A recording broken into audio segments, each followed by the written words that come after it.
Simula October 5, 2025, may bagong minimum wage sa retail and service establishments na hindi lalampas sa 10 ang empleyado. Sa probinsya ng Cavite, sa Alfonso, Amadeo, Cavite City, Bacoor, Carmona, Dasmariñas, General Trias, Imos, General Emilio Aguinaldo, General Mariano Alvarez, Indang, Kawit, Magallanes, Maragondon, Mendez, Naik, Noveleta, Rosario, Silang, Tagaytay City, Tanza, Ternate, 13 Martires. 485 na ang new minimum wage sa retail and service sector na hindi lalampas sa 10 ang empleyado simula October 5, 2025.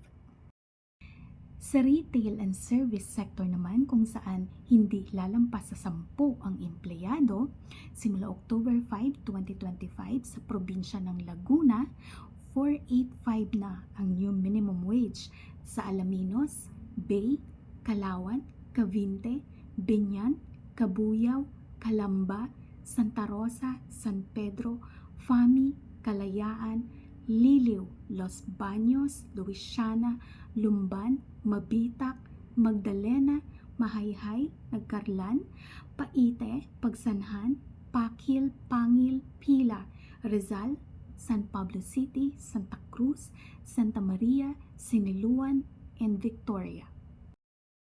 Sa retail and service establishments na hindi lalampas sa 10 ang empleyado, 485 na ang bagong minimum wage simula October 5, 2025 sa probinsya ng Batangas, Agoncillo, Alitagtag, Balayan, Balete, Batangas City, Bawan, Calatagan, Calaca, Santo Tomas, Tanawan, Cuenca, Ibaan, Laurel, Lemery, Lian, Lipa City, Lobo, Mabini, Malvar, Mataas na Kahoy, Nasugbo, Padre Garcia, Rosario, San Jose, San Juan, San Luis, San Nicolas, San Pascual, Santa Teresita, Taal, Talisay, Taysan, Tingloy, Tuy.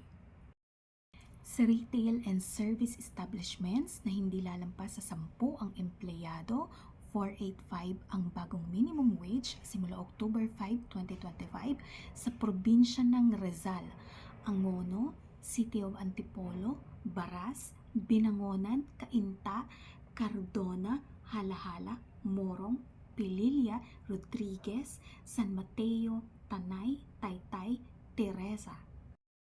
Samantala sa probinsya ng Quezon, simula October 5, 2025, 485 ang new minimum wage sa retail and service establishments na hindi lalampas sa 10 ang empleyado. Sa Agdangan, Alabad, Atimonan, Buenavista, Burdeos, Calawag, Candelaria, Catanawan, Tayabas, Dolores, General Luna, General Nakar, Kinayangan, Gumaca, Infanta, Humalig, Lopez, Lokban, Lucena, Macalelon, Mauban, Mulanay, Padre Burgos, Pagbilao, Panukulan, Patnanongan, Perez, Pitogo, Plaridel, Pulilio, Quezon, Rial, Tagkawayan, Chaong, Sampaloc, San Andres, San Antonio, San Francisco, San Narciso, Sariaya, Unisan. So sa retail and service establishments na hindi lalampas sa 10 ang empleyado, ang bagong minimum wage simula October 5, 2025 ay 485 sa probinsya ng Cavite, Laguna, Batangas, Rizal at Quezon. Okay, Region 4A, Calabarzon. Ngayon, first tranche pa lamang po yan. Magkakaroon po ng second tranche o pangalawang pagtaas ng minimum wage na mangyayari sa April 1, 2026. Okay? So from 485 magiging 585 na po ang minimum wage sa retail and service sector na hindi lalampas sa 10 ang empleyado. Sa agricultural sector naman ng Region 4A, simula October 5, 2025, 485 na ang bagong minimum wage. Ito ay sa first-class municipalities sa probinsya ng Cavite, Noveleta, sa probinsya ng Laguna, Alaminos, Bay, Calauan, Nagcarlan, Pila, Siniloan, sa probinsya ng Batangas, Calatagan, Ibaan, Lian, Lobo, Malvar, Padre Garcia, Taal, Talisay, Taysan, sa probinsya ng Rizal, Baras, Morong, Teresa, probinsya ng Quezon, Ginayangan, Lokban, Pulilio, San Francisco, San Narciso. 485 ang minimum wage sa agricultural sector sa first-class municipalities. 485 na rin ang bagong minimum wage simula October 5, 2025 sa agricultural sector sa second, third, fourth, and fifth class municipalities sa Region 4A, Calabarzon.